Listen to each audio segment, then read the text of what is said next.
Once the world was green and living. Then was the great nuke. Death lived everywhere. All were born sick and unclean.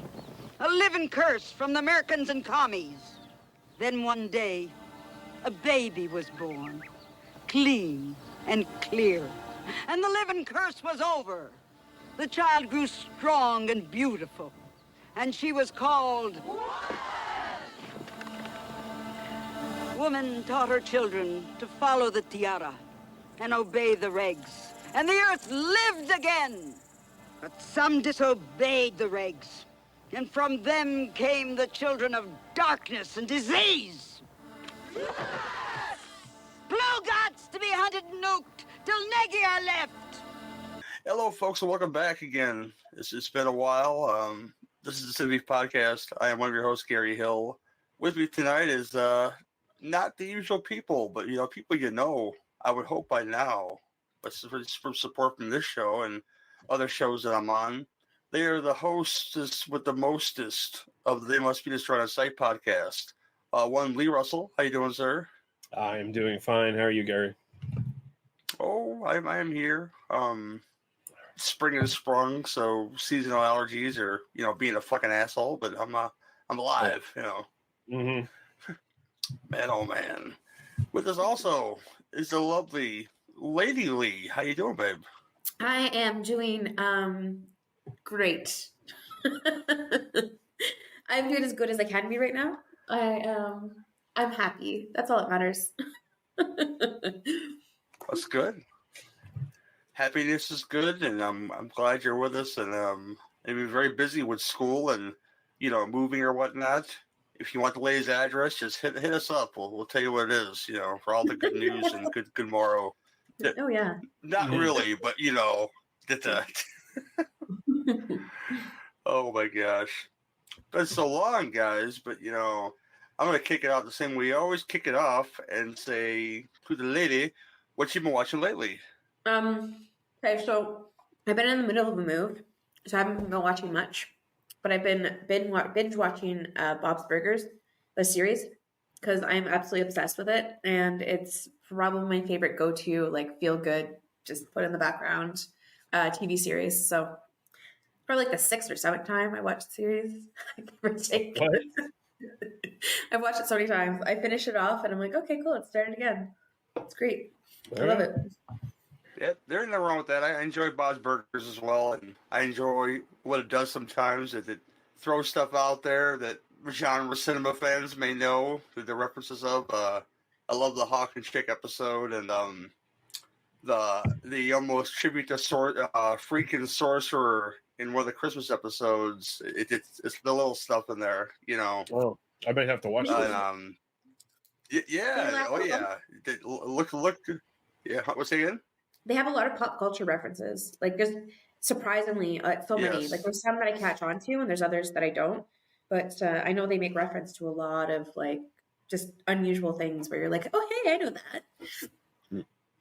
Oh, and the whole Italian Western genre, when Bob has the episode where he's obsessed with a character called Banjo instead of Django, it's Banjo. I think doesn't Sabata have a Banjo character in it though? Yeah, Banjo is in Sabata. Played by William Berger. So it's a whole, it's a whole thing, and there's a lot of little shit in Bob's Burgers. And again, like she says, the rewatchability is there, and I think it has a lot to do with the writing and the voice actors, which he's also Archer, which I enjoy, and apparently Bill Skarsgård's inner monologue in that Boy Kills Everybody movie or whatever it's called, that action movie. Okay. So I haven't seen it yet, but I'm there for it. Let's put it that way, because he doesn't talk. I guess H. John Benjamin does the talking for him throughout the whole film. It's his inner monologue. I'm there for it. But Mr. Lee, what you been watching, little brother? I'll just mention one thing really. I just watched this the other day. It just popped up on Shudder. It's Infested from 2023, directed by Sebastian Vanacek. French language horror film, creature feature movie. If people don't know the sort of story of it, it's basically it's set in this sort of tenement apartment in France, and it's kind of run down, and it's kind of like, oh, lower class, poor people kind of live there, kind of thing. Very much like the sort of blocks in like Attack the Block and stuff, but instead of Britain, it's set in France. So there's this one guy who's like into rare bugs and stuff. He lives in the apartment. He's got dreams of like being more and like doing well by his family and his neighbors and stuff, but he's just basically a petty criminal who sells like stolen sneakers and shit like that to people. And but he's got a real thing for like bugs and exotic like animals and stuff like that. And he's got like all this whole like vivarium kind of thing set up in his bedroom with all these rare creatures and shit in it. He's going to buy a present for somebody, and it's from this shady guy who sells him a rare spider. And he takes it home, but he doesn't keep it in a proper box. The spider escapes, and it happens to be an incredibly aggressive, deadly version of like a species of recluse spider. And the thing about the spider is the way it defends itself is it evolves and gets bigger and meaner. So it starts multiplying immediately, starts having babies, and they infest the entire apartment building very quickly and start picking people off. And then we get like a wreck situation where the police show up and basically quarantine the whole building and keep the people in. And there's this sort of juxtaposition kind of thing. Like there's this sort of allusion to, oh, he keeps bugs in like his vivarium or whatever. And now the police are keeping people they consider pretty much bugs because they're lower class in sort of a similar situation.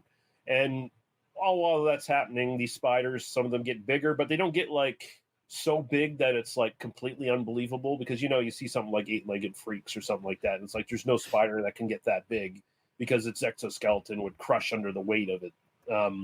But these ones get about as big as spiders would have gotten in like prehistoric times with like more oxygen in the air and stuff like that. They get pretty fucking big. They get bigger than any spider you see in real life. And it's a combination of CGI and some practical effects, I do believe. It's very effectively done. There's incredibly tense fucking sequences here set up like foreshadowed beforehand, because this cheap ass tenement building, it has like limited lighting in it. So like if you go to a certain hallway where there's like they usually keep the lights off, there's like automatic lights, of course, where you have to like clap your hands, wave your arms, whatever, to turn them on and then walk down the hallway kind of thing. I think they just sense you. I think the clap is something different. Well, whatever. I think the clapper, because I grew up with the clapper, but I grew up with the clapper, not the clap. But there's also like I don't know how these people don't have like flashlights with batteries and stuff like that. Everyone in the building who has a flashlight seems to have one that's like a wind up one that has a charge, and then the charge, you have to keep winding it to keep it lit. And they also have like these light switches on the fucking walls that you wind it up and it gives you like a minute of light. So there's a sequence where they have to go down this long corridor that's just infested with these fucking aggressive spiders, and they got to keep the fucking light on and get down the corridor while the light's still on. And it's really, really well done. I won't spoil anything else, but I think it's probably, in my mind, the best horror movie of the year so far. So it's really good. It's like the lights in my old hallway. Probably slightly better than the lights in your old hallway, but yeah. Yeah, at least theirs worked. Yeah, they at least turn on sometimes. But yeah, that's the only thing I'll mention, I think. Cool. I watched a few things. I'll mention a few that I haven't been recording a long time, but I've watched some things since then. Two things that will herald. One thing you guys talked about your show in great length was the Fallout series. Mm-hmm. Excellently casted. Walton Goggins could do no wrong, in my opinion. He was excellent on the show. No surprise there to me. Never played a video game in my life with this, but I I went in blind and I said I'm gonna watch this because Walton Goggins is in it, and I enjoyed the whole thing. You know, all the characters in the thing, even like random character actors show up in this, and I forget the actress's name, but she's been tons of things. She's the one that replaced the guy's leg when the guy lost his leg. Oh yeah, And, she plays Patty the daytime hooker. My name is Earl. Plus many other things, but you know, yeah. it's heartwarming. I love when folks like that show up in things, and there's a lot of that going on here. Chris Parnell shows up as a one-eyed person in this, and I just got to meet him, which was spectacular. Yeah, just good. It's a good watch, and I'm much like you guys looking forward to the next season because it leaves it open for something pretty big, and that and another Amazon product that I'll push because it's such a fucking cartoon. The Roadhouse Redux I will push at people because don't go in the eyes of saying I'm looking for, you know, a spiritual, you know, remake of the Patrick Swayze one, which is a film I love. I'm aware it's not class cinema to some people, but you know, like the film I love. This is like a cartoon version of that. Sam Elliott, but with Conor McGregor, who's just like he rolls in there like the Juggernaut, just knocks into people and shit. And you know, you get to about an hour in the movie, he shows up, and it's and like it's not a slog to get through, but once Conor shows up, just to show you, hey, this is this unstoppable enemy. You're like, nah, I've been doing it all the way now. You know, and that's the best way I can put it. Didn't need to be 2 hours. I will say that about the film. So nothing needs to be 2 hours. Yeah, I heard Jake Gyllenhaal was actually kind of like the weakest part of that entire film. That otherwise it was like I keep seeing people. It's a shame too because I really like him as an actor in a lot of things. Even not so much Donnie Darko. People subscribe to Donnie Darko. I'm not one of those people, but. Nightcrawler, even something as heartwarming as Bubble Boy, I will give it too because I haven't seen it forever. I'm a Joe Johnston fan though, so I should really revisit October Sky. That's where I first met him, and I loved him. I like that. It was good. Yeah, I like that time travel movie he did. The one where he's on the train or whatever, and he's got to it's like Groundhog Day, but it's like. He keeps popping back in time, and he's got to like stop a terrorist on a train or something like that. I can't remember the fucking name of it. I don't know this. I have to look this up now. No, am I thinking the wrong goddamn thing? No, I'm sure it's a thing. I haven't seen everything. You know, it's just I got one that I follow. I'm sorry. I'm just gonna check this because I need to know. No, you got it, man. Yeah, Southpaw is another one that's underrated. I think as far as he got pretty ripped for that movie. I think he got less ripped for Roadhouse, which is surprising. And I mean, but he was like super ripped for Southpaw. Brokeback Mountain. Oh yeah, that's another one. Prisoners. I've never seen Brokeback Mountain. It's just. Oh my god, I love it. At the time, the actors did not appeal to me. Zodiac. So one day, lady, I will. What say again? Zodiac, of course, as well. Oh yeah. I keep mentioning things. Source code. That's it. Okay. From 20. Yeah, I've always seen the box. I never picked it up. It's one of those things. It's just to watch it. Yeah, like I may have owned it before. I don't know. It's like they time jump like his consciousness and other people's bodies on this train. They keep like having to repeat it as he tries to like sort of suss out who the bomber is in this train. And he's got like 8 minutes every time to try to figure it out. It's a pretty neat little like Twilight Zone-y kind of premise. It's pretty cool. Put that together with the Tom Cruise joint. Oh yeah, Into Tomorrow. Too. Edge of Tomorrow, yes. Into Tomorrow, yeah. The women on my podcast hate Tom Cruise, but the last time I was at Suzanne's house, I made her watch Rock of Ages. I said, I'm gonna make you watch something really stupid that you're gonna enjoy. You know, at the end of the movie, she really enjoyed it. So there's that. Yeah, I agree. It's hard to watch anything with him in it, so I get it.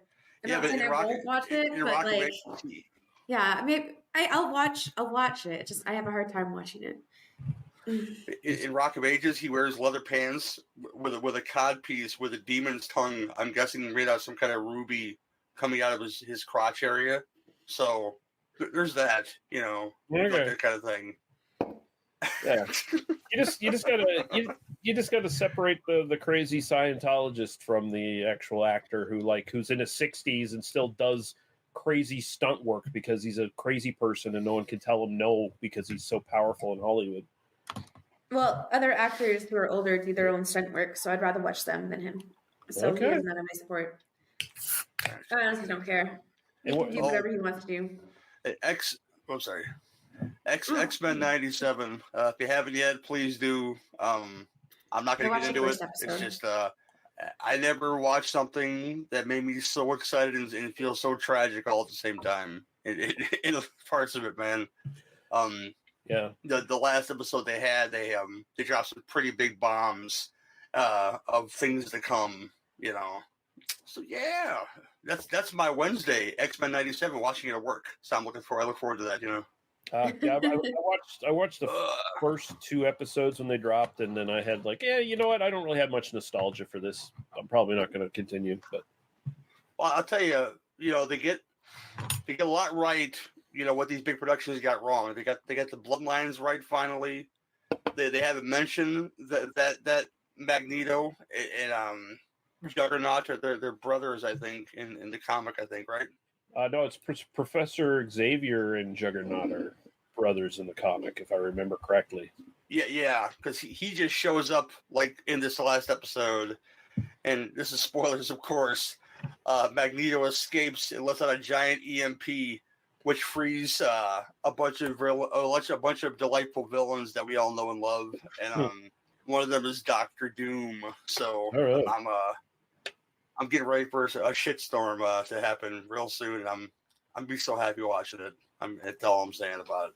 I might get back into it. It's excellent. Cool. Oh yeah, I recommend it. And usual TV shit. Dark Side of the Ring. Very hit or miss. The sensational Sherry. I'm sorry. I was just going to say very hit or miss season because there's a couple people there. It's not really tragic lives. Like John Tinta didn't really other than the fact that he died of cancer. It's where's the Dark Side of the Ring part of that though? It's he was a well-loved performer who was really good and yep. Yeah. Should have been biography material with that one, I think, because all the Russes I've met over the years, and they all want to talk to me because when I'm full, skullet with the long beard. I don't know if you guys noticed, but I look a lot like the Earthquake. Oh no, you don't say. They tend to. No, I don't say. So they tend to pull me aside. Roddy was the best. See, you've met Roddy Piper before. He was full on, a loving guy. He would hug you with his whole body.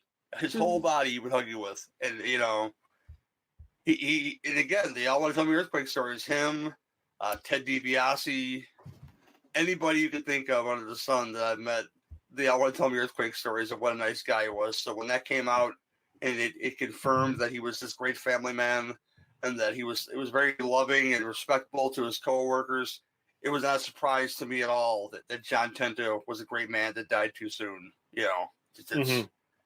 I was but yeah, certain ones I was sorry.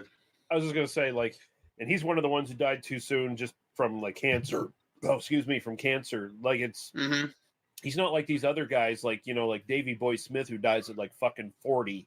At 40, it's I'm 46 now. I've lived 6 years longer than that fucker who is in amazing shape otherwise, other than all the steroids and drugs he did that fucking blew his heart out or whatever, But fucking yeah, it's crazy to think that he died at 40, Mr. Perfect died at 44 or something like that, not much older, and all those guys kind of popped off in their 30s and 40s. It's crazy. Well, they had a much rougher road schedule back in those days than they did, now. Whereas those guys wrestle 2 times in a day, and they go to the next city and wrestle 2 times again another day. And it's a much rigorous work schedule back in those days because if you You didn't work, you didn't eat. It's not like these guys now where you see them in like Seth Rollins on Instagram taking his kid to Disneyland and shit. You know, you didn't see that stuff back in those days. You know. Yeah. No such thing as like time off if you're hot on TV. There's no such thing as that back in those days. Yeah. Oh my gosh. But yeah, the Sherry one was especially good. I always enjoyed Sherry as a performer and as a valet, and I never knew a whole lot about her. We talked about my friend Virgil off the air. His mom was a wrestler, and my buddy Virgil was a second generation wrestler, and she worked with Sherry, you know, stuff like that, and they got into, you know, everybody talks about Moolah because you kind of have to, because she was the queen pin of women's wrestling for a long time. She was the authority, and Moolah got paid, so there's that, you know. Yeah, she was an abusive pimp, is what she was, but pretty much, yeah. You know. But without her, they didn't get booked. So it's like, you know, you take the abuse from Moolah, or else you don't work. You know, essentially. Yep. Oh my gosh. Yeah. Nasty woman. You know, but yeah, absolutely terrible. Oh my gosh. That's about it for me, though. There's more, I'm sure, that I'm forgetting. You know, Lee's just like, I don't know what of rewatches. I'm sure. Lee's just like, what? Say it again. Lee's just like, well, if you want to go look up Moolah and some Moolah stories. It'll surprise the hell out of you. You know how tenacious she was there, Lady Lee. Yeah, well, smart businesswoman. I'll give her that. You know. But here tonight, we're treating the lady here to a feature that me and Lee usually do together. It's a beef out of the can episode, where we take two films in the studio that those crazy Israelis built. Don't hold us politically correct to that. I know there's a crisis going on in that area, so I'm just saying, guys. But they were two Israeli brothers who built the studio and built an empire, really, out of trash, and made a lot of money doing it. And these two films we're going to do tonight are post-apocalyptic in nature. One's a little more cleaner than the other one. America 3000, and we're doing The Apple, which I'm very excited about both these movies, because I should be told I didn't have a bad time with them. So I'm curious what my co-hosts have to say about this. And yeah, we'll get into that right now with America 3000 from 1986 after the trailer.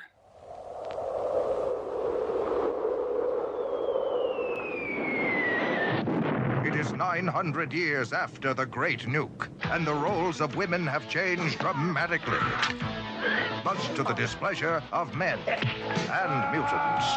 For it's a new kind of war being fought, with a certain kick to it. America 3000. Meet Corvus. He's a scholar. He's a spy.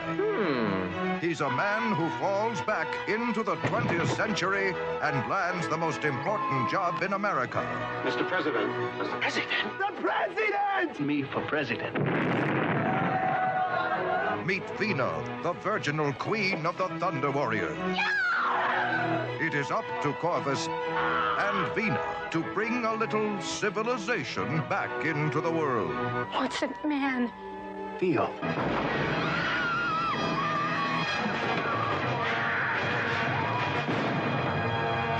I'm a man. Corvus and Vina. Oh, my. Two lovebirds out to prove that love is the only thing worth nuking for.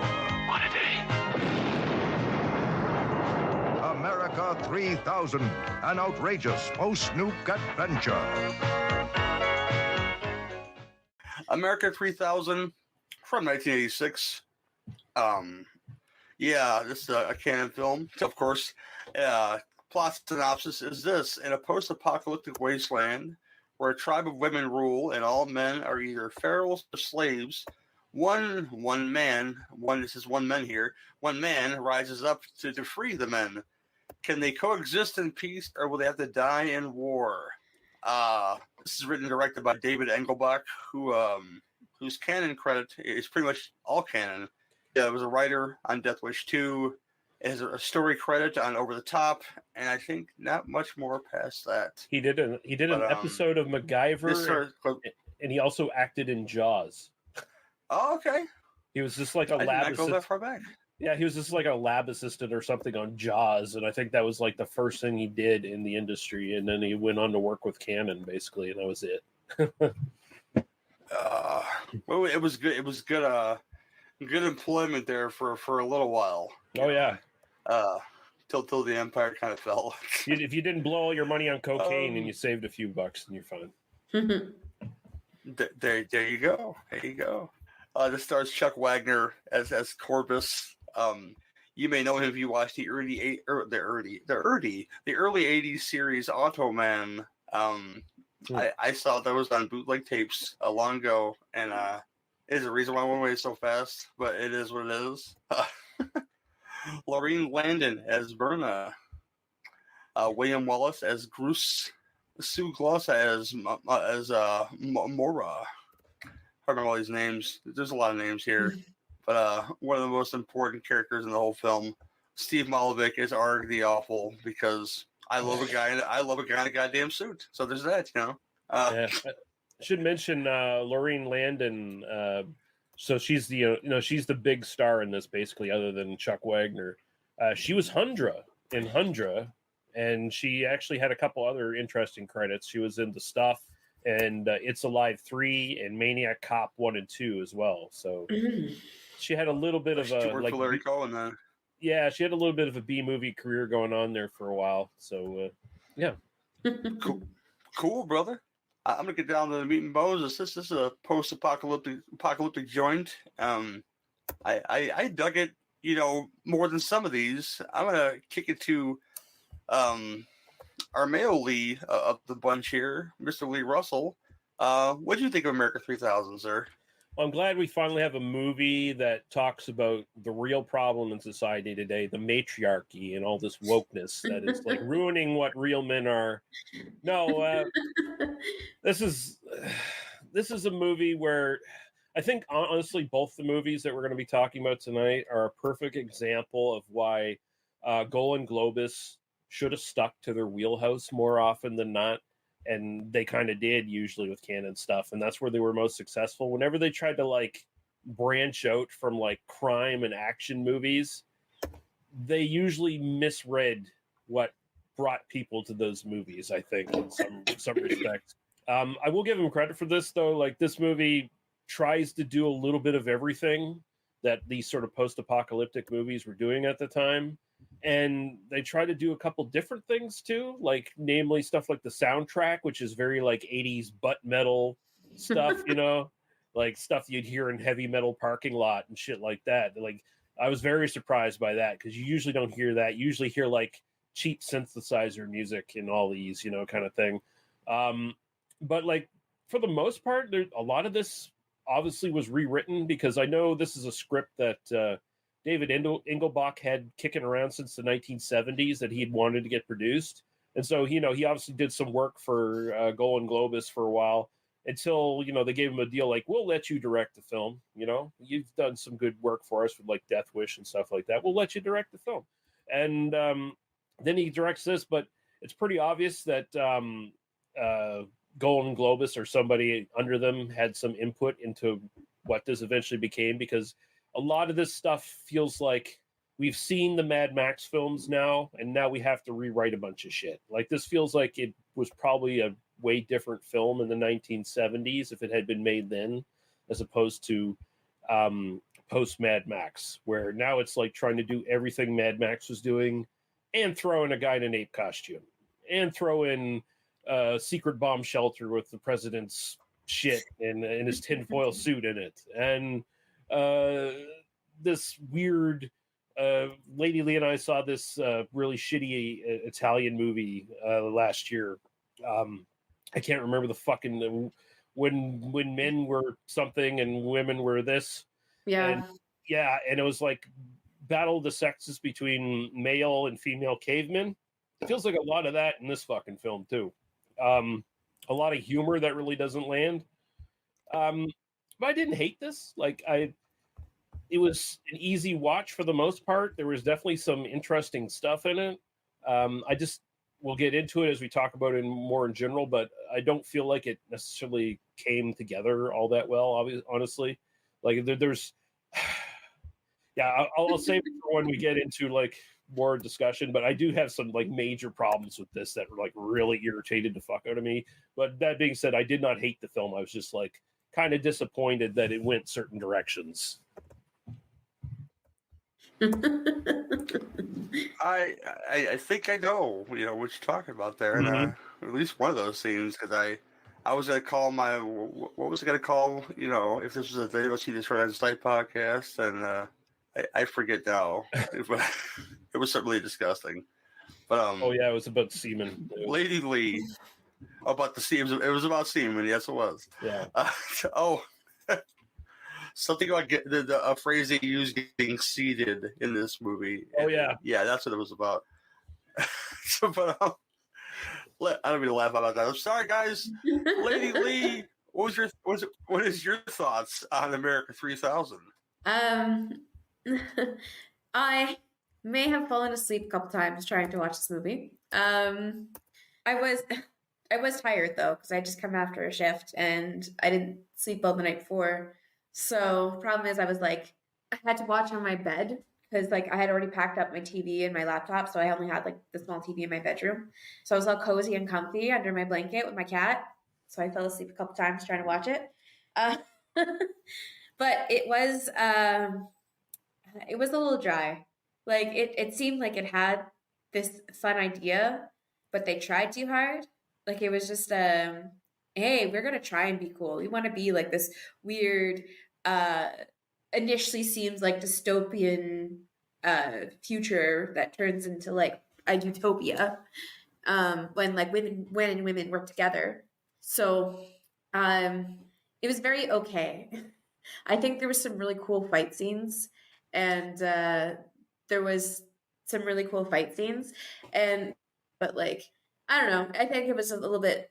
It was just too much. It's like one of those parents that try to be hip using the lingo. That's what it felt like.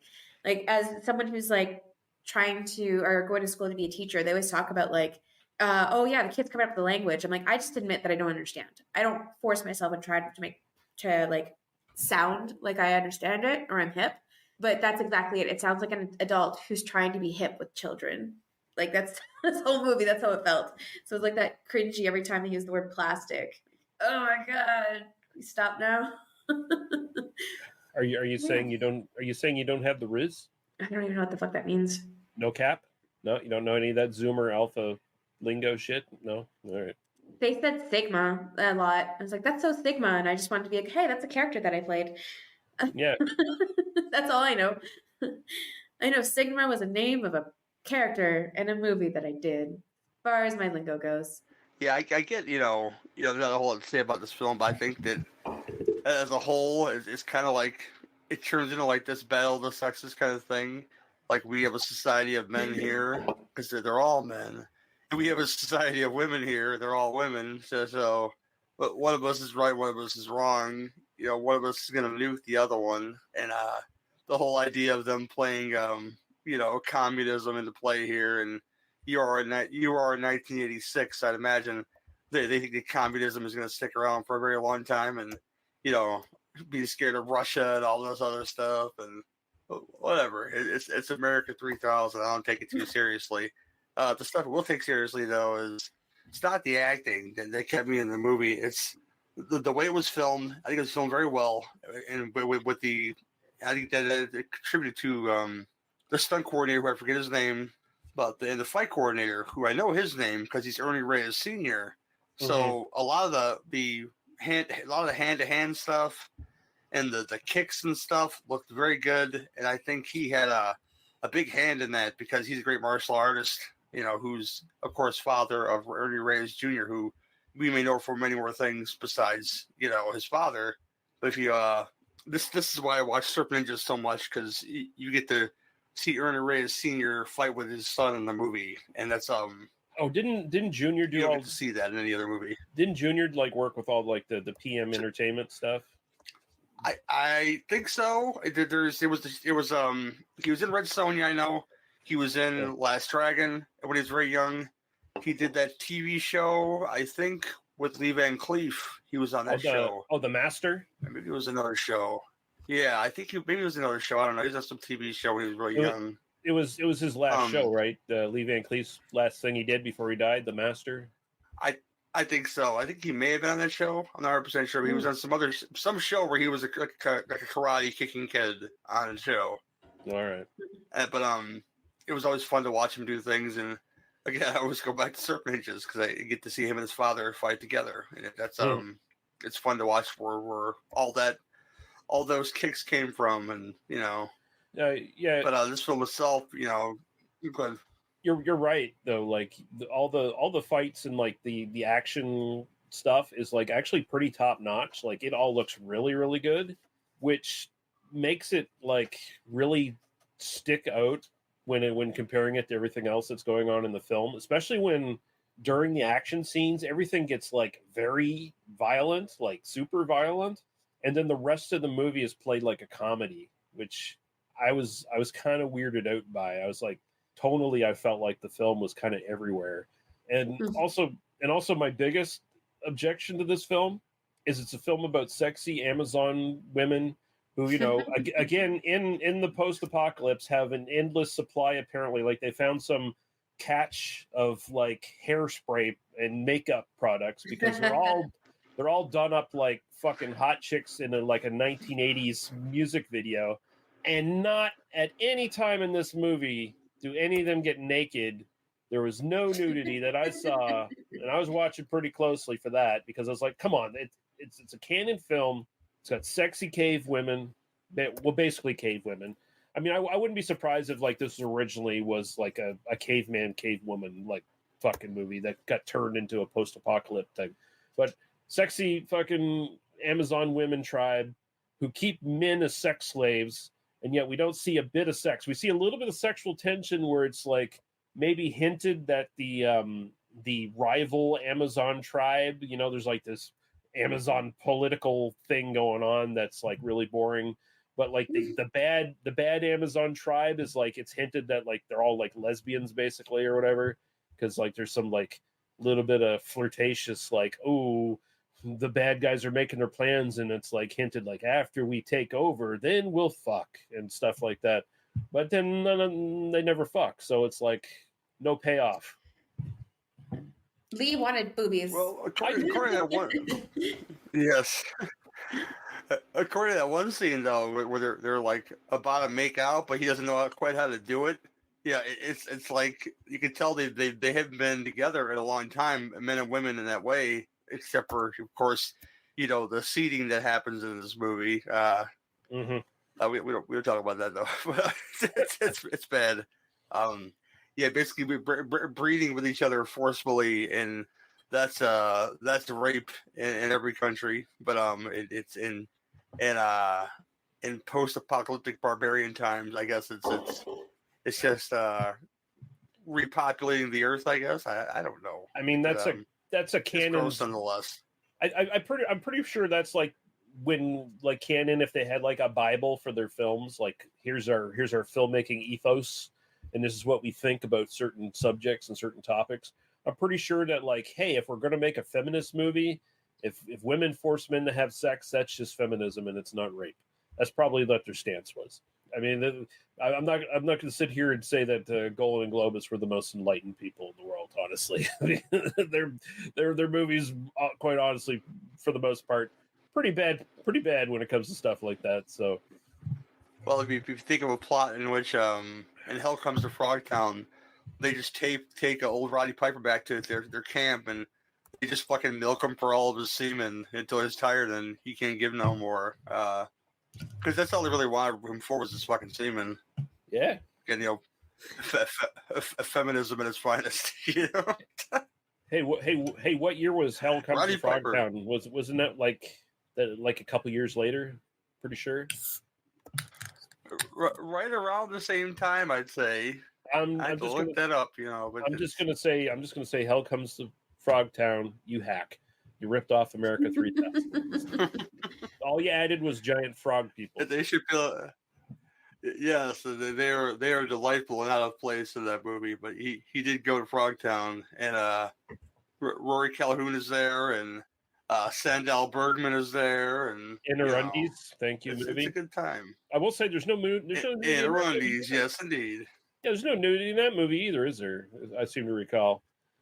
No, but she was trying to get it, in her undies, but he wasn't willing because he was kidnapped, under false pretenses. Yeah. So this is given metal. Yeah, these are just examples of movie makers not reading their audience. More nudity in this movie, it probably would have been way better. Sure, because that movie that we watched totally proved otherwise. By the way, just saying. The men who play ding dongs and something. Well, that was an example of a movie being so bad that the nudity couldn't save it. And plus the nudity was plus the nudity in that one was mostly a faraway shot of the women bathing on a mountainside or whatever the fuck it was. It wasn't even any close up or any sex scenes or anything like that. So it's like a sex comedy without any close up nudity. What's the point? What is the point? Yeah, this was fun enough for me. Like I said, the action held together. It's just stuff in between, like you guys mentioned, that didn't work so well. I think American 3000 with better actors, I think a tighter script would work a lot better because they had a lot of the right key points in there. I'm looking for the word, I can't find the word, but it held together. I would say it has a beginning and a middle and an end. Yeah, that I can say that I have watched. No. I'll say this for it. It was a series of moving pictures at 24 frames a second. So, in that regard, it was definitely.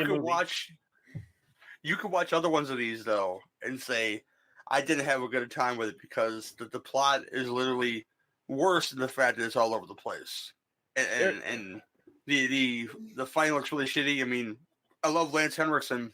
But there's a film called what's it called? Savage Dawn, that features him and George Kennedy and Karen Black and I forget who else. But he is doing some terrible white guy kung fu in that movie that needs to go away somewhere. It's just locked in the vault somewhere. And I can appreciate it looks real bad. But this film, sorry.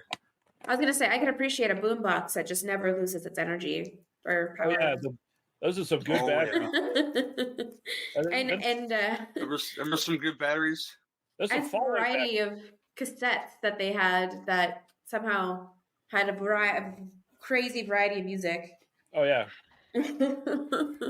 but I mean, honestly, I was just going to say, honestly, yeah, the biggest problem with this film is, aside from the lack of nudity, it is that slang. It is that fucking narration. It is that fucking narration too. Did not need the narration. The narration I thought was really boring. I thought it took away because I thought the person who was doing the narrating read it at a very lackluster level. I thought I was watching post-apocalyptic Wonder Years or some bullshit. I was expecting it to be like Daniel Stern, and it's and that's when I met Winnie Cooper, and she was an Amazon, and I did not need that in this film. I already knew that. That's a big problem with a lot of these films. If you go into a post-apocalyptic movie, you know what the situation is. You can organically do any story beats with the characters as they go through the script, as they act. You don't need to set up a narration. You don't need to talk about the oil wars or whatever bullshit. What? You already know. Everyone That's knows. plastic. Everyone, shut up. Everyone, everyone knows what fucking these movies are. You don't need to explain them. I think Canon was trying too hard. Like Lee was saying, they were just too over exuberant, too ambitious, a little too we need to explain everything when you didn't. You just need to put boobies in it. That's all you need to do. You could have cut all this other unnecessary shit out of it. But Lee, I am man. you are woman. Sure. That's it. That's how peace is created. It's the end. Is an ABC alphabet book that you find in the post-apocalyptic world. It'll bring peace. That's the end. Be Tarzan, you Jane. Yeah. Yeah, Lee. Oh, Lee. You know what that? You know what that fuck? And Gary won't get this because he hasn't played the games. But you know what that book reminded me of? It reminds me of like Fallout New Vegas, where, or actually, it's in Fallout 3 too, I believe, and Fallout 4, like where you read the little book, the little kid's book, and it gives you your skills. Okay, yeah. It levels up your skills. Like it miraculously levels up your skills. Like it miraculously like levels up this dude's speech, where he can now speak perfect English and like grasp. Totally understand everything. He understands how to use a gun. Like he's like, oh yeah, I read that ABC book. I can read this incredibly complicated manual that has different languages, and I don't understand that there's such thing as different languages. Yeah, but and it sounds like I'm like really shitting on this movie. I'm not. I'm just kind of like pumping it up a little, pumping it up a little bit for entertainment value. But no, yeah, the dialogue has to. Good. No, go ahead. Go ahead. No, I said dialogue's got to go. Like you guys mentioned before, it's like it's not like Clockwork Orange to where they created their own language. He created his own language in the book, actually, the author. Yes. And it works because of the visuals you have on screen. Mm-hmm. It doesn't matter, the fuck Alex DeLarge is saying to his friends. You with the visuals, you get the idea when he goes to two young nubile girls in the record store, and he says, "Hey, what did you got to play your fuzzy warbles on?" That's his way of saying, "Hey, I'm going back to my place and fuck." You get that. Yeah. Just by the way he's acting in that movie. And also Clockwork Orange, there's way more world building in that. And that's why the language stuff and the slang and the gang culture and all that shit works better in Clockwork Orange because there's world building there. There's no world building in this movie. The world is already pre-built. Like I said, everyone knows what these movies are. Everyone knows exactly what they're getting into. You add extra shit like slang and crap like that, it just confuses the audience. You don't need it. But it's so plastic. You're plastic. Plastic. They saw those kids doing it in Mad Max Beyond Thunderdome, so I guess they figured it was okay, Yeah, that's the thing. Like I feel like Thunderdome came out just before this. It must have, because that shit's obviously written into that after Mad Max Thunderdome, right? Like it had to have been. When was Thunderdome? It was Thunderdome was 85. Sure. Sounds right. Yeah. I gotta double check this shit. Oh, you have to watch Thunderdome now, Lady Lee, because it's wonderful. You've seen Thunderdome, haven't you, Lee? I've seen Thunderdome. Have I seen Thunderdome? I'm pretty sure I've seen Thunderdome. Yeah, wow. yeah. I'm pretty sure I have seen Thunderdome. There we go. Yeah, 85. So yes, like obviously, Golden Globe is like, hey, Ingle Dink or whatever this guy's name is who directed this, Inglebach. Do you have any scripts that we can make into a movie? Oh, I have this one that's like Stone Age cave people battle of the sexes. Oh, that's fun. Let's put Mad Max into that. Let's put Thunderdome because I just saw Thunderdome and Thunderdome's popular. So that feels like exactly what this is. And Thunderdome, yes. And a guy in an ape suit. Oh my god. Hey, the part where R was deodorant is one of the funniest things I've seen in a movie in my life. Okay, he's just so happy, He definitely loved that boombox. Yeah, well, if you put a random guy in an ape suit in a movie, I'm probably gonna be there for it. I'm just gonna say it. It wasn't a bad ape suit. I watched what I watched. It was a Frankie in that movie. Was it Bikini Beach? I think it was, where Keenan Wynn was trying to prove that a learned gorilla is smarter than these teenagers. Yes. So you had a guy in a gorilla suit surfing. Mm-hmm. And you know what? I was there for it, man. Yeah, but the beach party movies have something going on that this movie doesn't have. They're fun. That's the big difference. The gorilla man kind of made me laugh because like he found the deodorant and knew what to do with it. He's like, I understand that I'm stinky. I need to put this under my armpits. Yeah. Even though it smells like ass, because all they're doing is covering up a smell, not washing. But whatever. I don't think anyone's going to notice. Showering does not, deodorant does not replace showering. It's a very important message to everybody out there. Yeah, all you Zoomers out there, just saying. And millennials and whatever else. Every fucking human being out there. Not just the generations that have come after my generation. You kidding me? No. Gen X, cleanest generation ever. Aqua is real too, people. Even in a post-apocalyptic world, long way. Yeah. Oh my God, a fucking nuclear blast couldn't knock those hairdos down, dude. I do have to say though, their hairdos are somewhat realistic. How so? It's easier to elevate, like there's more volume to your hair. So truthfully, those were more like messy post-apocalyptic hair looks than like the long hair that looks like sleek and perfect. So I could leave those hairdos because when your hair is all gross and disgusting and whatever, it's so much easier to like style and work with than all right. When the bombs finally fall, Lee, and we both survive, I'm looking forward to like about 3 months in the post-apocalypse when your hair looks like you're a backup dancer for a Motley Crue video in the 80s. It'll most likely versus like the usual what you see with like the hair that's just down and looks really pretty. Yeah, it's a lot more believable. I'm not saying we'd be perfectly up like that, but definitely a lot more believable. Like just realistically be like entirely matted and disgusting, which accepted that I will not survive.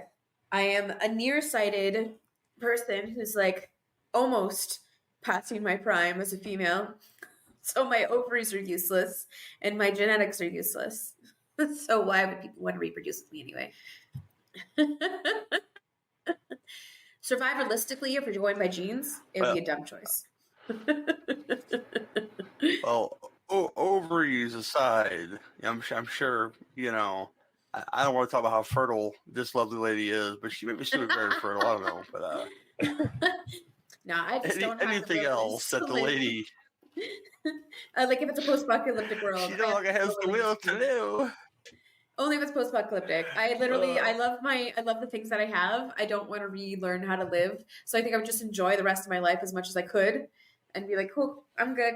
We're good. I'm not gonna try and survive." I've watched Survivor, man. I know how to boil my own pee and drink it. I watched it too, and I have no interest. None of those people looked happy during the process of trying to survive. So I'm very happy with just enjoying what little life I would have left instead of being miserable in the rest of my life. Yeah, no, you're right. I'd leave the world to. I'd hope I'd die right away, so we can just leave the world to the preppers and have them die within about 3 or 4 months because they're all failures too. Exactly. All right, I'm gonna wrap this here, and I'm gonna ask the lady anything else you'd like to say about America 3000. I think I said what I need to say. I guess I saw it as like, I don't know, it's one of those movies where they always like tell you like, oh, but you do need men. You can't hate men. How dare you hate men? And that's just kind of how I felt with this one. It just like they seemed to just this, I don't know. It was like this show of like why feminists are bad because you have to have men, and if you have women that are anti-men, they just go against each other and go against the men. Anyway, it doesn't matter. Either way, wasn't a huge fan. Fair enough. Senor Lee, my brother, what do you think? If you're interested in endless narration, if you're interested in a bunch of hapless men building the worst base they could hope to build out of like old ammo boxes and pipes stacked in a way that are made to obviously fall over instantly if the female tribe attacks. If you like post-apocalyptic women with really teased up hairsprayed hair and makeup without a smudge of dirt on them, who don't get naked at all in the film when they should, this might be the movie for you. It was not for me. I didn't hate it, but it was just like when you're rating this as far as like the post-apocalyptic stuff that came out in the 80s, this is like a sub-tier like Mad Max ripoff that's been kind of, it's something else that's been recycled into a Mad Max ripoff, and It's not a great one. It doesn't know whether it wants to be a comedy or wants to be a serious movie, because the action stuff is really good. Like, honestly, it is really, really good, and it needed more of that. But the tone of the rest of the movie is like dynamically opposed to the viciousness and the actual action scenes. But it's not a terrible watch. It's just like one that's so scatterbrained and weird narration and bad slang, and the guy in the ape suit doesn't get to do anything really cool other than hold a boom box and throw a person around into like a pit at one point. And that was kind of funny. But yeah, no, I can't recommend it. I'd say it's like, if you're a completist of like these 1980s post-apocalyptic stuff, then definitely see it. But otherwise, you could skip it, honestly. Yeah, I liked it for what it was. It wasn't the best thing to watch all week.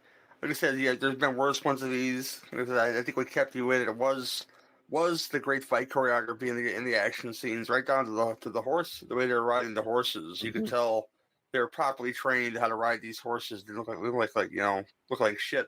But yeah, as a whole in the film, guy in ape suit aside, it wasn't the best one of these. It borrowed a lot from other things, like Lee said. And but I would give it a recommend for a Tubi watch. It's on Tubi right now to check out. Did it deserve all the slander it got in the Electric Boogaloo documentary? I don't think so. It's just not good, and the parts needs to be really, really good. Like like Lee mentioned, didn't know if it wanted to be a comedy or not. That there's a way to do that, and they did another canon film, the Alan Quartermain movies, to where you were able to have this action adventure movie, and with some comedy thrown in, and it worked a lot better than this movie. But yeah, that's about it for this. Next up, we're gonna join the BIM Revolution people, and we're gonna discuss The Apple from the year of my birth, 1980. Right after this trailer.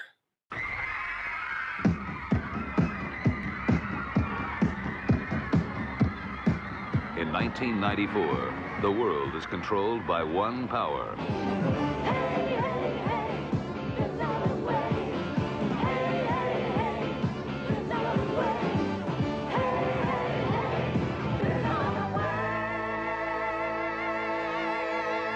The Apple is success. There ain't no pride. There ain't no shame. There ain't no sympathy. There ain't no blame. There ain't no pleasure. There ain't The Apple brings you everything. What about happiness?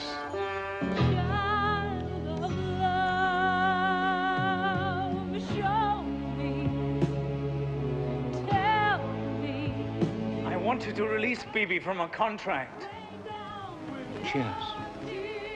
Where is she? I stand alone. I stand alone. Cry for me. The Apple is the temptation. The Apple is the experience. Take the apple. Whoa! Praise the apple.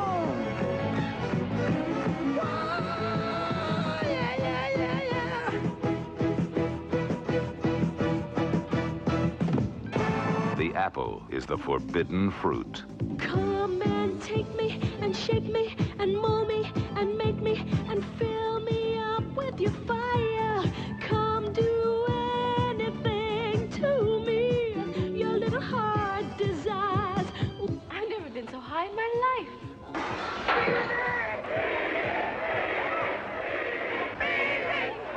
Bibi, I must see you. I gotta talk to you. The Apple takes your soul. From New York out to LA, everybody does it her way. Popping power by the hour. Speed, I can feel the earth start quaking when America starts shaking. Popping power by the hour. Speed. Now, a special experience in movie-going entertainment. The Apple.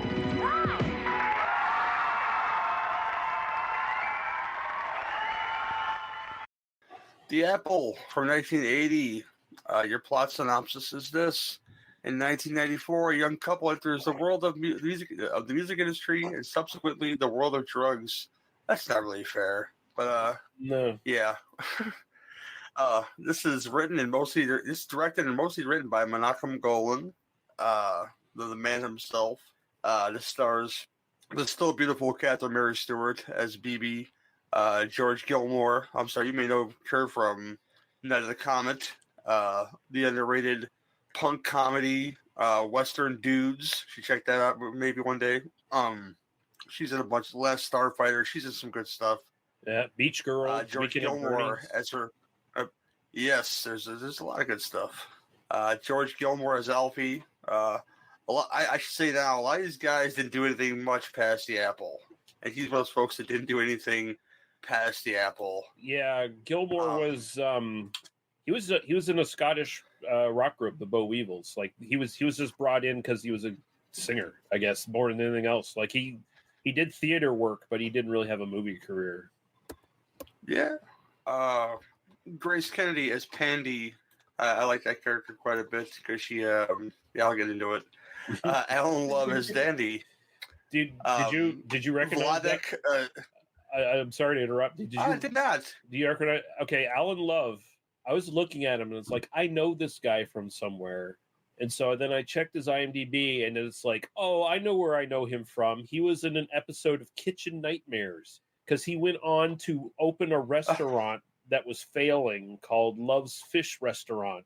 And Gordon Ramsay, quote unquote, saved it until, of course, it went out of business a few years later. But he was this. Oh yeah. At the point of his restaurant, he was this like out of touch guy who owned a fish restaurant who didn't eat fish. So that tells you right there how good that was going to go. But yeah, that's hilarious. Apparently he played himself in Rockula. Oh really? Okay. So yeah, starting to grade the great Dean Cameron in Rockula. Vladek Shaybal as Boogaloo, the evil record producer. Was in some stuff Lee's probably seen from Russia with Love. He was in that for a hot second. Yeah, he's the Red Dawn. He's the chess master in From Russia with Love. Okay. Yeah, the Russian chess guy. He's in a shit ton. He's probably the most like seasoned actor in this because he's in that. He's in the original Shogun miniseries with Richard Chamberlain. He's in Red. Oh, wow. He's in Red Dawn. He was in stuff like the Fearless Vampire Killers. Like I was looking at his credits, it's crazy. There's tons of shit he was in. Yeah. Joss Ackland is Mr. Tops. If you know who Joss Ackland is, you probably do. Introduced to me as Hans from the Mighty Ducks, the guy that owns a skate shop, but also played the bad guy in Lethal Weapon 2, Diplomatic Immunity. Yes. That guy. And the anomalous, the evil bad guy, gym teacher bad guy from Bill and Ted's Bogus Journey. Yeah. He's Hunt for Red October. He's been tons of stuff over the years, Joss Ackland. Just lost him recently, I think. Not too many years ago. Yeah. Ray Shell, who was an actor, I can find more stuff that he's in. He's in Velvet Goldmine, apparently. I've seen that film. Didn't do a ton. Last thing he did was in 2021. The United States versus Billie Holiday, which I've seen that before. I did look for this person, though. But he plays like the number two Boogaloo, a man called Shake. Miriam Margolis, who's been in tons of stuff over the years, plays Alfie's landlady in this movie. She shows up in different parts. I love the fact that there's these dog-faced people in this movie that are like the muscle for Boogaloo. Derek Deadman playing Bulldog, and Gunther Notham as Fat Dog, our fanged muscle in this movie. There's more. There's a lot to unpack in this movie. The story goes that Menachem wanted to make his version of Ken Russell's Tommy, and this is what he got. And I'm not too mad at this movie in most ways. So, first time watch for me. I will say that because I've always heard the reputation. Never watched a movie. But I'm going to kick it to our male friend Lee first and say, Lee, what do you think of the apple? I think it was a valiant try by Golden Globus. This is what, like, you hear stories like how, I don't know how much truth there is to this, but like initially when this was first released and it was kind of laughed out of theaters and stuff like that, that Globus was almost like ready to kill himself over what a failure this ended up being.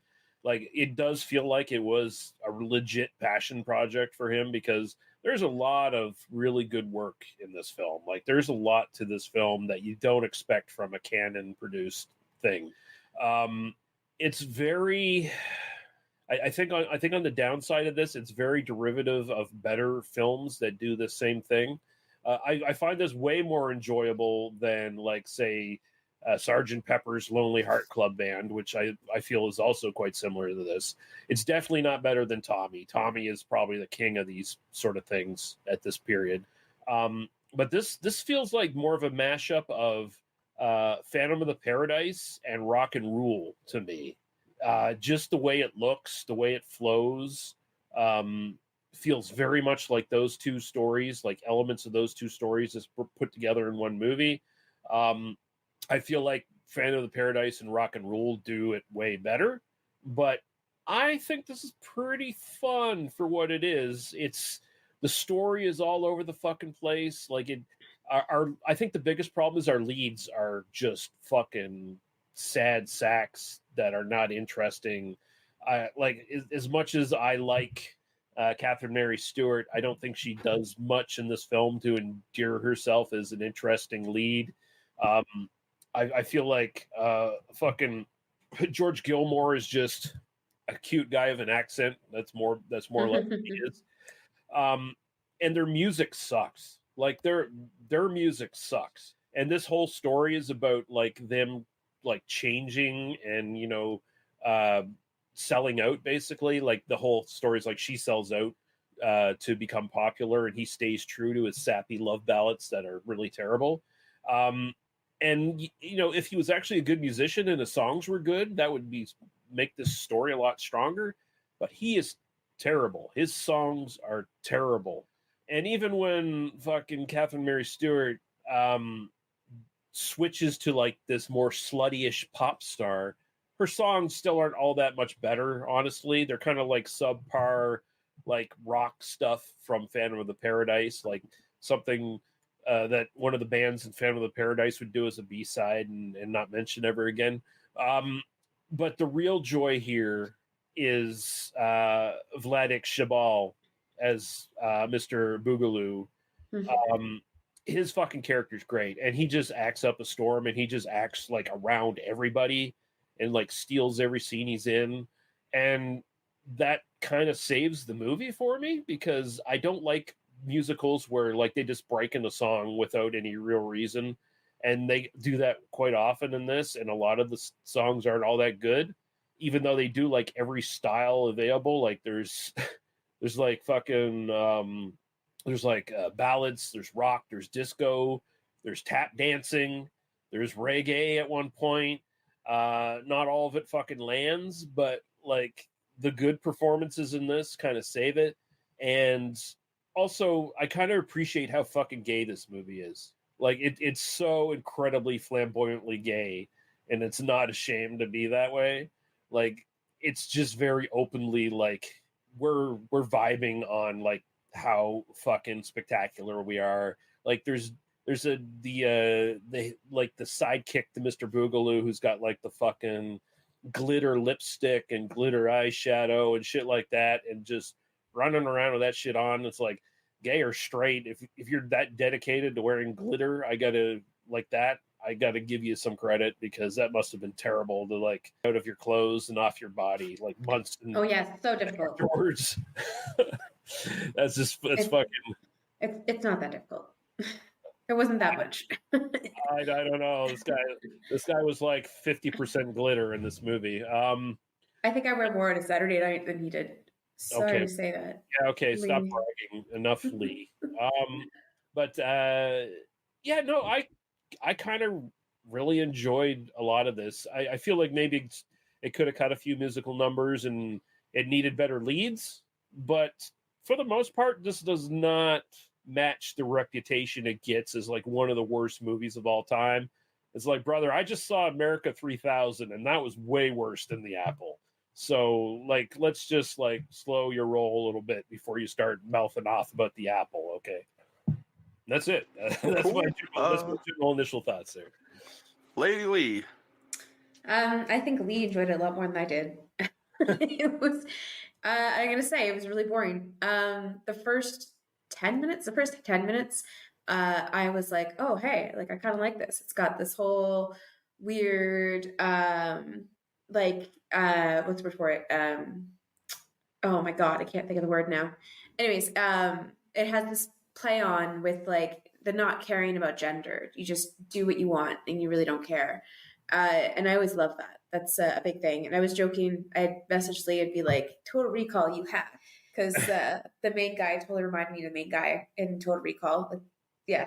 So, but as I was watching it, I kind of got the sense, like, for whatever reason, I don't know if it was the songs, I don't know how it was, but it felt to me like it was trying too hard.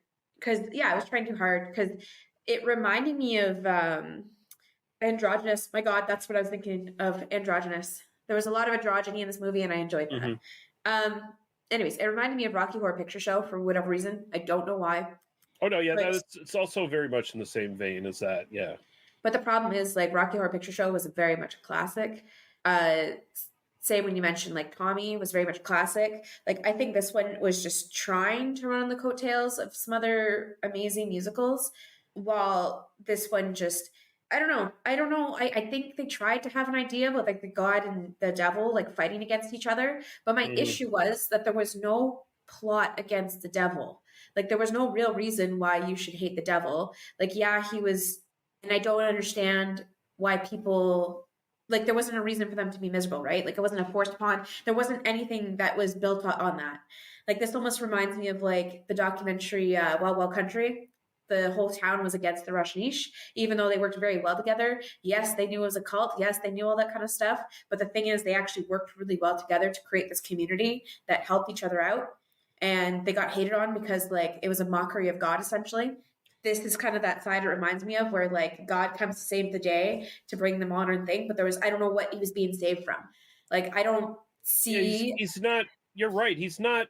I mean, he's supposed to represent the devil, but he's not depicted as being like super evil. He's kind of a shrewd businessman, and he's kind of like, you know, about as crooked as any like record producer of the time. But that's about it. Other than the fact that like this is a dystopian future where for some reason the record company is the government, and they have like kind of like thought moral police that like go around policing people and making sure they have a BIM sticker on their face or whatever the fuck, but otherwise, which by the way was a sticker, made me laugh. So yeah, but you know, otherwise not necessarily the super oppressive evil regime that you would think it would be if he was like really a bad guy. But I think that's what bothered me. There wasn't enough to make the devil, quotations, the bad guy, like seem like the devil. Like it didn't pushed on those elements of like her falling into any sort of I don't know, hitting any sort of like wall or anything. Like it just seemed like she had a good life. Like she was celebrated, she got lots of attention, she was fucking handsome guy. Like and once we get past to Gary and his thoughts and we get into talking about this, I'll go into another point with her. But also God in this, he's a fucking hippie. And it's like, are we supposed to, like, this is like the point when people are starting to, like, turn against hippies and shit in the culture. It's like, oh, hippies are starting to grow up to become, like, fucking accountants and, like, save up for their 401ks and vote for Reagan and shit. Like, are we gonna, like, you know, like, throw some love towards the hippies at this point? I don't think so. Like these disco hippies, like it just seems like a Globus misreading of what that culture was and what it represented, I think.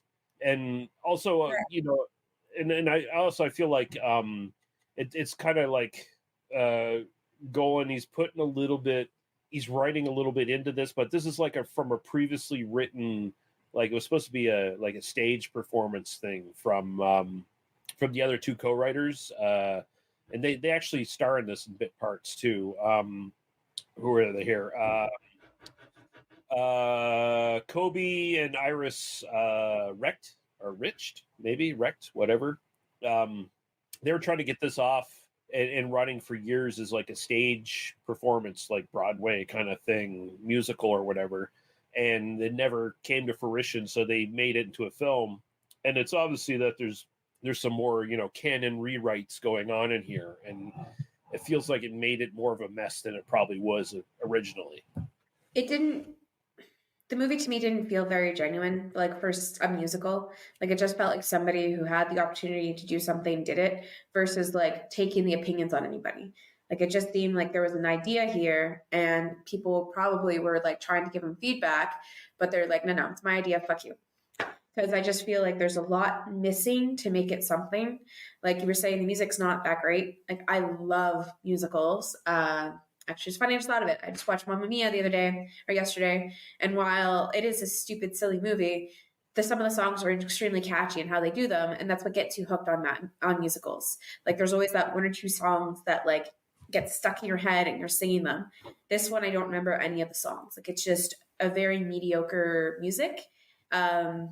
Even the dancing elements, there were some good times, like some parts where there was some good dancing, but for a musical, like it kind of lacked that choreography feel too. And yeah, like I just didn't care for the fight, like the fight against what? Like I didn't get that rage. I didn't get that anger. Like I wanted something more for like the climax. Like I just kind of been left disappointed. It was just a little lackluster storytelling in general. I think it just missed the mark on so many different levels. I did find it funny that the maximum heart rate for people of excitement is 151, which means that like they're all 69 in the crowd. I think that's the math if you do it correctly. Either way, kind of funny. Like, oh my God, their heart rates are reaching 151. Okay. Is that supposed to be intense? I don't know. Like if you want them peaking, pretty sure like 20-year-olds should be peaking at 200, but okay. 150 sounds exciting. Yeah.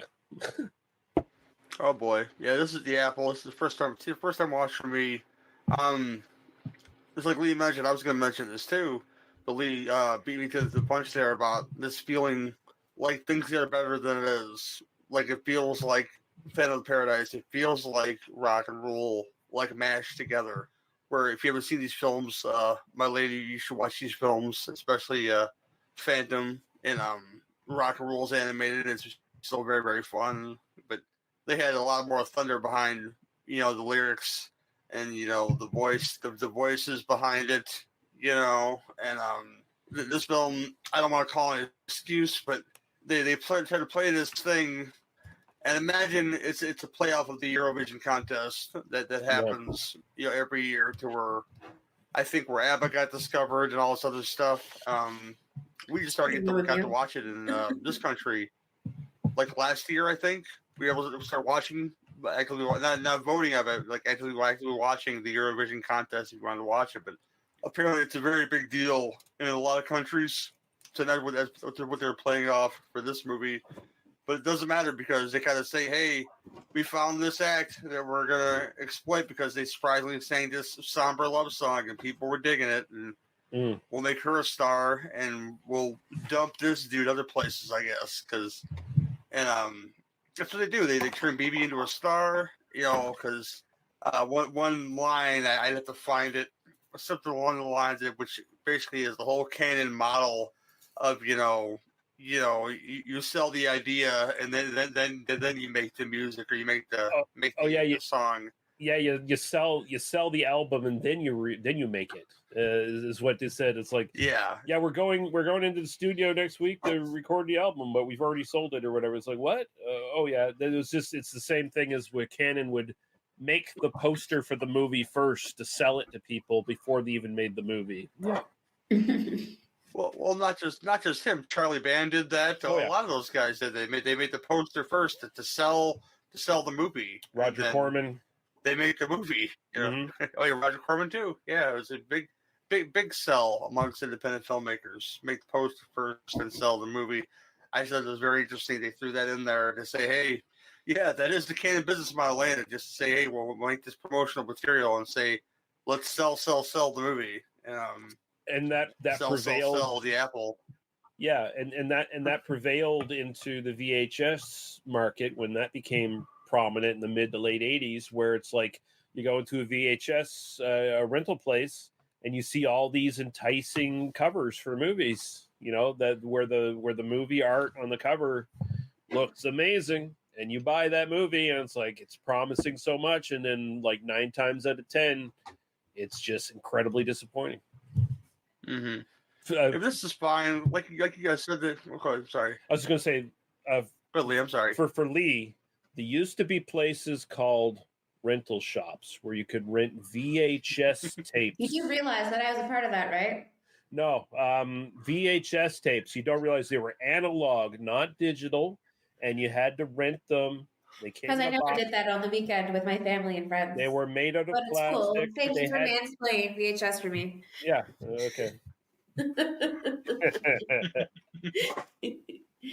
No, but like you guys said though, the songs weren't all that great. You know, they were what they were. I could see how these guys were trying to turn into a stage play, because that's what I was thinking the whole time. Like, you know, with the proper tweaking, this could become a stage play. Yeah. You know, but it definitely needs some work. I love the fact you live in a world that at 4 o'clock you're mandatorily supposed to dance and exercise no matter what you're doing. So they're stopping a fire they're trying to put out. They take the guy off of life support because it's 4 o'clock and they gotta dance for the BIM. That was, you know, I love the fact that's a thing. You know, that was probably the one good joke in the film. Honestly, like I was like, okay, that's like a Monty Python sketch there. Like that, there's something going on there that's funny. That was like a lot of stuff was out of place and. No, that's like the big thing. And the only thing I really liked was the Boogaloo. Like you said, that kind of with the saving grace, because his performance was just phenomenal. Like he was fucking hilarious the whole time. He was on point from beginning to end. Like he never lost character, even at the end when like they had this such a, like, I don't know, most disappointing ending ever. Like it was just so drab and like, oh, here, we're just going to end with a sad song where she comes back and then we're going to see her a year later. She has a kid. The boyfriend has a beard now. And she now owes money to Boogaloo, and God says no. Oh, shit. His face the whole entire time. While this scene was extremely boring to watch, I was looking for him because he still made the funniest fucking faces. He was still background acting, and he was fucking awesome. And God's the real shit here. Just saying, in every instance, God's kind of shitty. But in this movie, he's he fucking interferes with a legit contract that she had with Boogaloo that was doing very well for both of them, and she skipped out of her contract legally. Boogaloo, as head of state, basically has every right to go after her.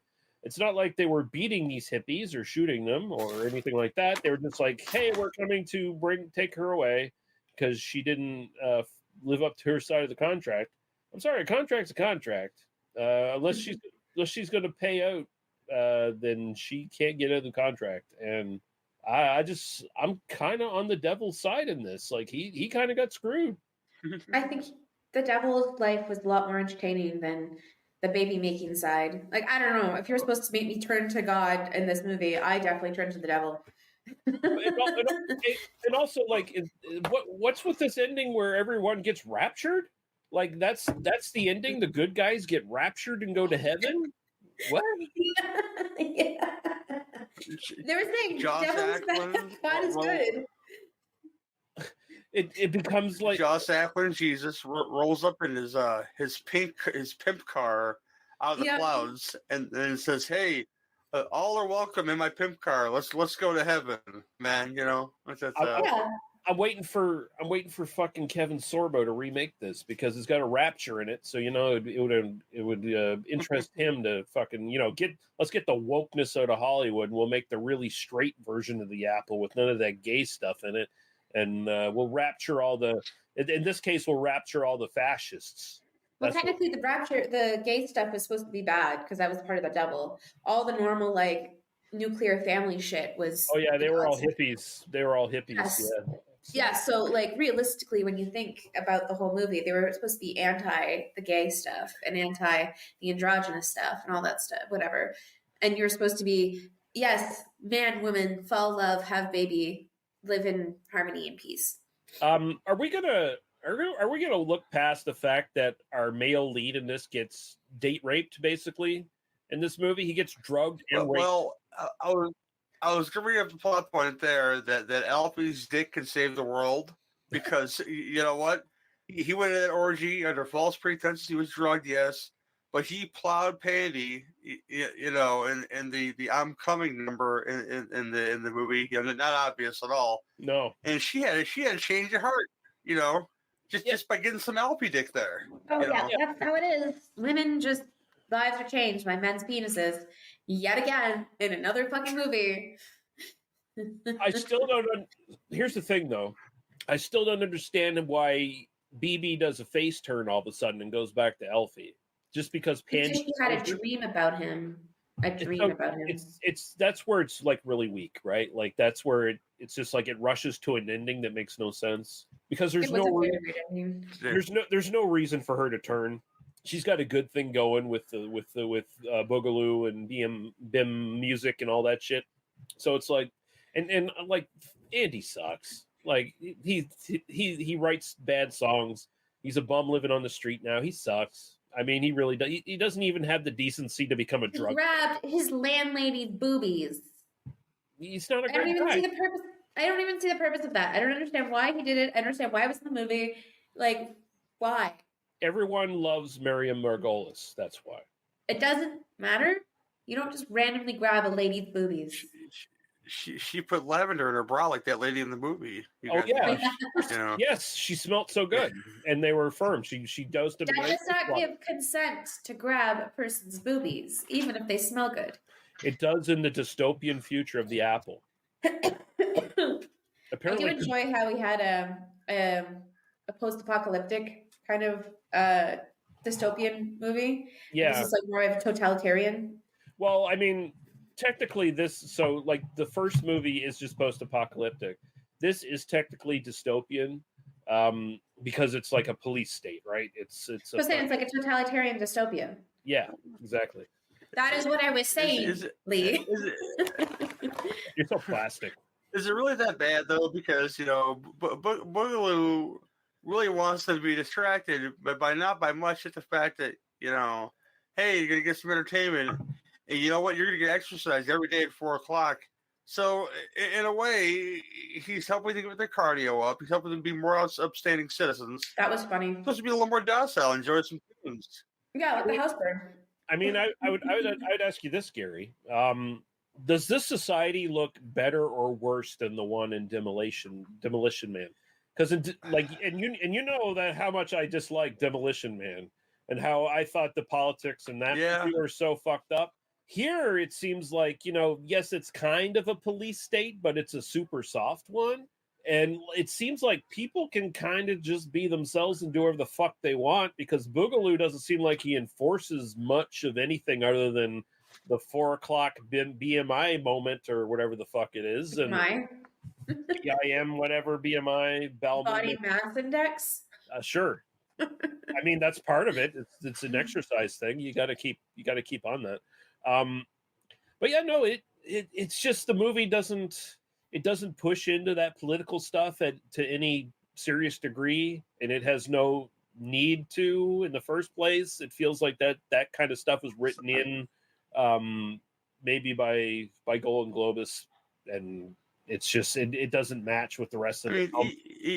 Even then, he's not really a villain. He's kind of like saying, hey, I'm entertaining people and distract them from all this other shit that's going on.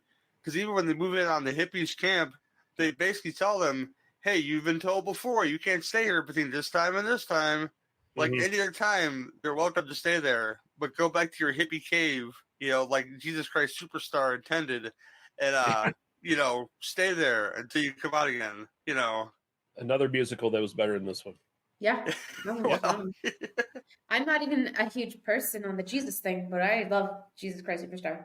It's definitely a better musical. But again, I don't want to damn this movie because I feel like it's unfairly shit upon. I think there's a lot of fun stuff in it. I think in general, there's so many. It dragged on though. Yeah, it did, but there's so many people in this like actually doing their best and like really trying, and the material's just not there to bring it all together. But it's a valiant effort, and it's definitely not one of the worst movies of all time. Like that's just fucking hyperbole beyond any reasonable fucking take from anybody. Like that's a take from people who don't watch a lot of movies, because I have seen way fucking worse than this. There are okay, but there's the argument of like way worse and still saying that this one's bad. Like I get that there's way it's worse. not good. I'm just saying like it's not good. I've seen a lot worse too, but this one's still bad. But there's enough in this that's fun that I can enjoy. It's as a complete package, it doesn't work, but there's still fun stuff. Whereas I've seen movies where everything is across the board is fucking terrible. Would you watch this again? I would watch this again, yeah. Oh my goodness. Okay. I would definitely watch this again just to like talk on someone else's podcast about it for sure. No, without reason. Just watch it again. Oh no, probably not. But I'd say that about like 99% of the movies I watch, even if I like them. So that just throws your theory right out the window, Miss Thing, and take your phone call unprofessionally, live on the air.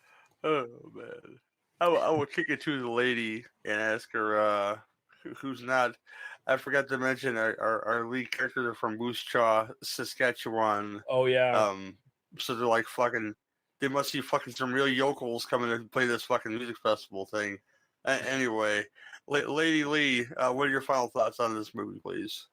My final movie. Okay, so, I didn't like it. There were like you said, the devil. He did an amazing job. He was like the key component to this movie that made it like somewhat entertaining. But I got to the point where a lot of the songs were so boring that I was like skipping through them because I'm like, oh my fucking God, this song is taking way too long. Like I couldn't sit down and watch this from beginning to end without like wanting to just go do something else. Like it just did not keep me interested. It did not keep me entertained. And like I said, it just lacked any sort of like real kind of, oh my God, conflict. There was no real conflict. It just seemed like just because it was the devil, he's bad. I get that it's supposed to be like, oh, well, he's taking over everything. I'm like, okay, but if everything else is better, then everyone's happy. I don't see it as being as much of a problem. Like I really wanted to, you hate him. Like you gotta hate the bad guy. But I was rooting for him because he was the only good part of the movie. Yeah, I get it. Mr. Lee, what do you think, sir?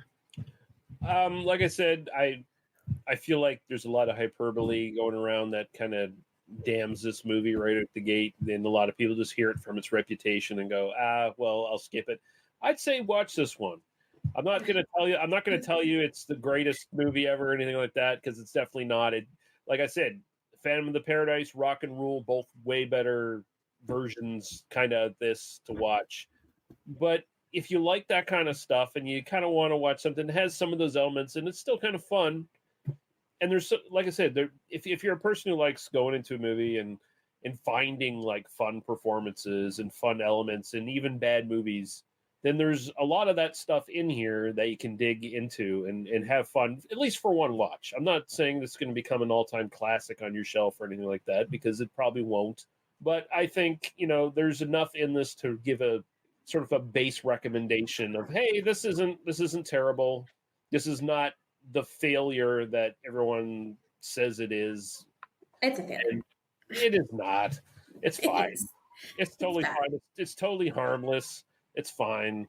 It doesn't matter if it's harmless. It's just boring. It's pointless. There's nothing about it that's giving any excitement or reason to watch it. All right. I don't know. I dug the future clothes. I dug the Battlestar Galactica fall collection that everyone was wearing, and I like the hippie disco glam concert. I liked a lot of stuff in this. I like Mr. Boogaloo. Like he's great. I like that this is set in 1994. The distant future of 1994, and if this had better leads, I think it would be a whole different story too. Like if you had like really good like lead heroes that could like really carry a movie, I think this would be a much different movie. But like they're both not good. Their characters are bad and they're miscast. And the story is also the story. Yeah, this is the thing, right? There's no story there to like. And the music's bad. Some of the music's bad. There's some of it's okay, but there's a lot of bad too, and it pops up in weird places. That's the big problem. But yeah, and the ending is very meh. Well, yeah, they have no ending. I'm still not going to change my opinion as much as you don't have to. I just am making sure whoever listens, if they decide to watch, that they have someone who did recommend it to watch it, and then the other side who didn't. I know what you're doing. No, You're trying to lead me across the fence to negative. No, you can enjoy it. I just want to make sure that our listeners for this episode have a good understanding of someone who does say watch it and someone who doesn't, and they can make their own. Let's just say this: this movie was no America 3000. Thankfully, because that was really hard to watch two of those in a row.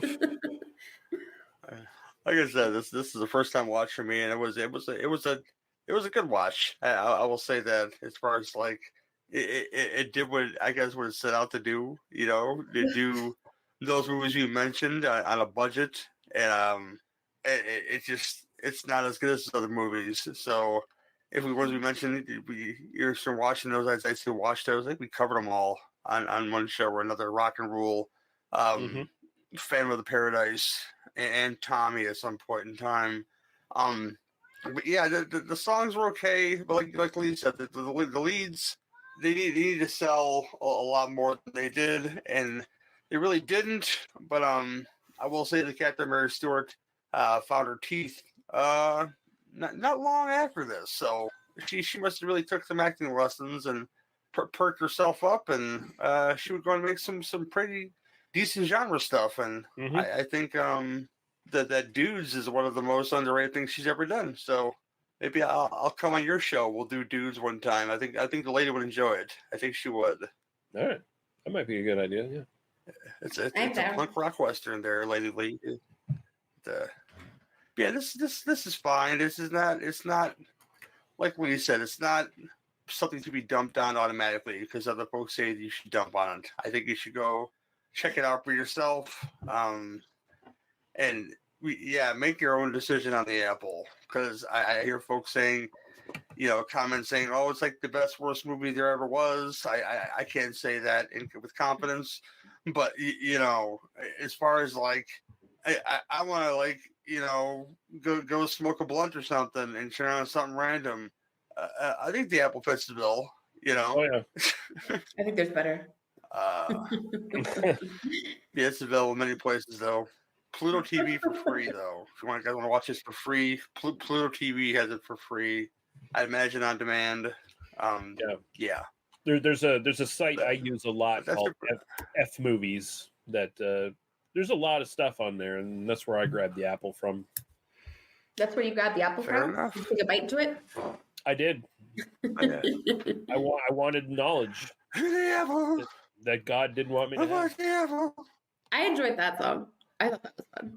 Yeah, the song where they're in hell, that was good. I like that one. And the first song. The coming song was fun.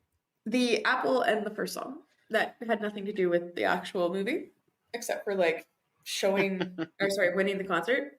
You need to calm down. Oh man. That's I said there's good parts to it, but like every movie has like a good thing about it. So I can't just say it's not every trash. Yeah, every movie has one thing that'll compliment. All right. That's the goal. All right, she said enough. She's not running an Amazonian tribe in the future wasteland. Let's cut this show off, Gary. Let's get this done. Thank you, everybody. Good night. No, we'll come back. We'll close out the show. Hello, this is The Doom Show. Keep on keeping on and keep on trucking, America. We don't listen to our feedback because we don't get any. The truth hurts. I just alienated the two people that give us constant feedback. Sorry, guys. That's gotta go. That's gotta go in there. So on the show, we talk about giallo movies and slasher movies and cult movies. Sometimes we even talk about Cameron Mitchell and his movies. I am Richard. Who are you? I'm Brad, the guy that's not Richard, or Jeffrey, or Simon. That's right, we have 4 people, and we always talk at once, except to each other. Jeffrey lives up north. Simon lives across the world. Richard lives in Penis, Alabama. Hello, This is the Doom Show is a proud member of the Legion Podcast Network. Check out the other shows on legionpodcast.com. You can check out more Hello, This is the Doom Show at hellodoomshow.podomatic.com or at doommoviethon.com. Check for our Amazon exclusive Hello, This is the Doom Show cookbook. Do you like hot dogs? We got them. Do you like mac and cheese? We got it. Do you like cheddar? We have it. Actually, we don't. No cheddar. Just Colby. Colby Jack. Hello, this is the Doom Show. We never gave up on you because you never gave up on us. Wow. All right, folks, that's the end of this journey into the canon universe. Not the end. I'm sure we'll do more of these because there's lots more to choose from. Thank you guys for coming on, and I'm not sure if you guys have coming up on They Must Be Destroyed on site, but if you're not a subscriber, go to your local podcatcher and please hit that subscribe button and check out these two and their banter. And Daniel sometime comes on the show and does Levi himself, and Lee puts out funky soundtrack playlists, and yeah, all that good shit. Yeah, that's exactly it. Yeah. There's a lot of Gary on that show too. But sometimes when I can show up, when I say I'm going to show up, and then I cancel because I'm a terrible person. But that's no, we missed a few good episodes. Yeah, no, there's yeah, true, but I mean, there's 3 people right now in this hangout who have had like the worst personal schedules in the last year and a half or so. Anyway, so it's like shit happens. We all had stuff going on in our real lives. I'm actually surprised I get any podcasts out right now. So my schedule was crazy. Are you kidding me? No, I was the easiest to work with. Mm-hmm. But I'm hoping to get more content out to you guys at a faster pace because my little brother Lee, I have to mention right now, has a movie that's coming out soon. He's going to be the killer known as Meathead in a film called Slasher Size. It's had its premiere this month actually, so look for that. That stars him as the killer. He gets to kill Joe Bob Briggs and Darcy the Mail Girl, and Tiffany Shepis is in that movie, getting killed. Felissa Rose, a lot of horror names. My friend fell into this job, and he worked at a haunted house for 10 years, and he's excited to be in this movie, and excited to. He's a bass player. He's been a bass player for a long time, and he may or may not be. I don't want to announce that it's for sure. The permanent bass player for a band called Bisto Blanco. If you don't know what that is, that includes Alice Cooper's daughter Calico as the singer in that band. So go download some Bisto Blanco and enjoy that shit. Because go support fledgling bands or whatnot too, as well as us. And, if you want to support a cool metal band right now, Castle Rat. Hey, that sounds amazing. It's great. I don't know how good the music is, but it's very good. It's all D&D kind of stuff. It's fucking like Black Sabbath meets Coven from the 1970s. Beats COVID. Yeah. But no, it's really good. Hot redhead female lead singer, which was the immediate draw for me. But music's really good too. Nice. But yeah, more content. I hope. You know, we may or may not be recording a new Last Call Torchies next week. I'm down. This is all going to really be released out of order. I have stuff in the can that needs to be edited. The next beat we're going to record would be me and the ladies doing what do we call it? Damn, I forget now. But it involves undead people in California coastal towns. We're doing Dead and Buried in another film that I cannot remember the name of right now. But Dead and Buried is one of those movies. Dead and Buried and and I'm blanking, but I think I know. It's an Italian movie. Oh, is it an Italian movie? Okay. I just watched. I think it's an Italian movie. I just watched the episode on Bob's Burgers where Tina starts writing her zombie erotic fiction. Oh yeah. Yes. So that reminds me. It always involves butts. Okay, I think that's how the zombification is passed with butts.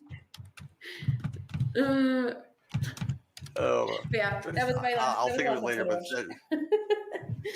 it's that movie and another movie that are going to go together, and the ladies are very excited to do it and get back together again, do something, and again, more content for you guys and more personal therapy for myself. That's all this is, people. Is therapy for myself. Oh, is it Messiah of Evil you guys you're doing?